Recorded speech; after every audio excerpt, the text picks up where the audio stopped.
Oui, je disais que depuis l'indépendance, c'est l'un des plus gros scandales que le Sénégal ait rencontré. L'histoire de Kocc est un gros problème aujourd'hui que les Sénégalais devraient en fait prendre en charge, en tout cas, s'y pencher et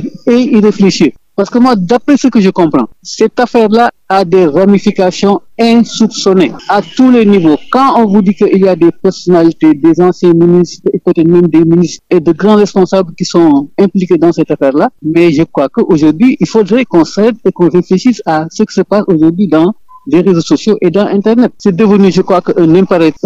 impératif parce qu'aujourd'hui, je crois que l'un des plus gros problèmes que nous rencontrons au Sénégal, c'est ce qui se passe dans les réseaux sociaux et dans Internet. Alors, ce que j'ai toujours proposé il y a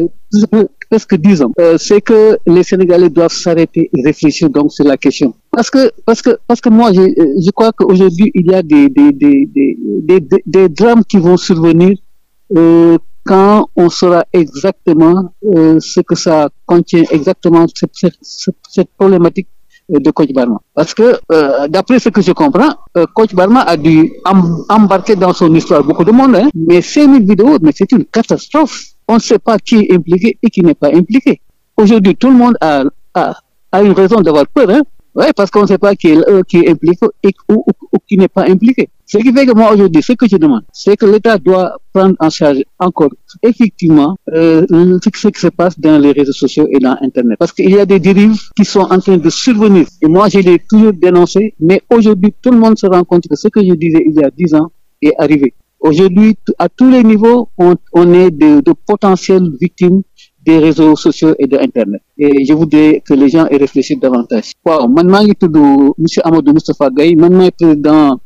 association des utilisateurs des victimes du net et des réseaux sociaux. Ñun tey jii dañoo tombé ci benn problème boo xam ni depuis l'indépendance, je crois que c'est l'un des plus gros scandales bi nga xam ni Sénégalais yi aujourd'hui ñu ngi koy rencontrer. Li xew nag, il faudrait que tout le monde se sente concerné. Parce que je crois qu'aujourd'hui, même su fekkee ni yow tu n'es pas concerné, certainement à côté de toi, il y a quelqu'un qui est concerné. Surtout quand on dit que dans cette affaire-là, il y a de grands responsables du pays qui sont impliqués. Il y a des anciens ministres, il y a des anciens directeurs, il y a même peut-être des ministres, il y a des pères de famille.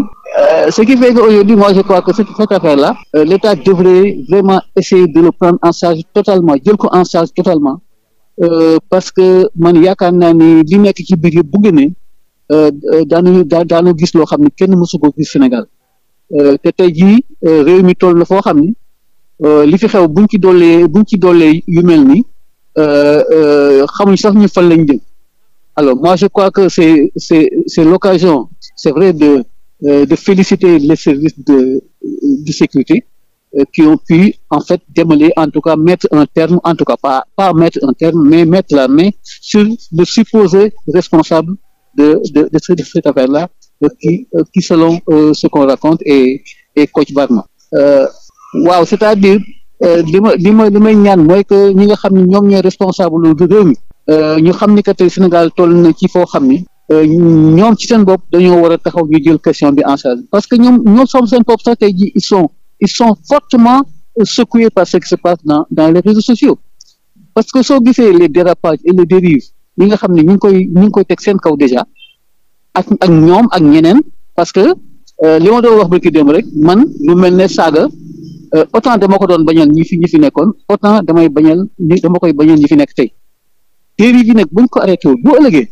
ñun ñëpp daan ci gis loo xam ni daan ci am lu naqari parce que su fekkee ni ñun suñu bopp et personnellement su fekkee ni on n'est pas concerné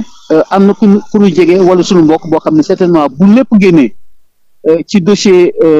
Kocc Barma bi je crois que ñun ñëpp daañu am lu ñu naqari parce que quand on dit qu'il y a ñaata nga wax 5000 vidéos, mais ça c'est une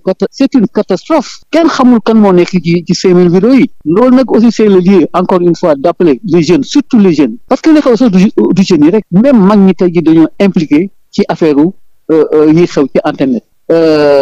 Tey jii y a des familles qui vont être disloquées. Moi j'en suis certain, il y a des familles qui vont être disloquées su fekkee ni li xew ci affaire Kocc Barma bi yëpp génn na. Am na famille yoo xam daañu tas, am na ñoo xam ni seen àddina fii lay jógee rek mu yàqu ba faw parce que man li ma dégg ma def ma tiital ba nga xam ni ragal naa ni daal état bi war na ko gën a gérer ba nga xam ni su fekkee ne am na ñoo xam ne laal nañ ci ak fu ñu ci mën a laale na yoon doxal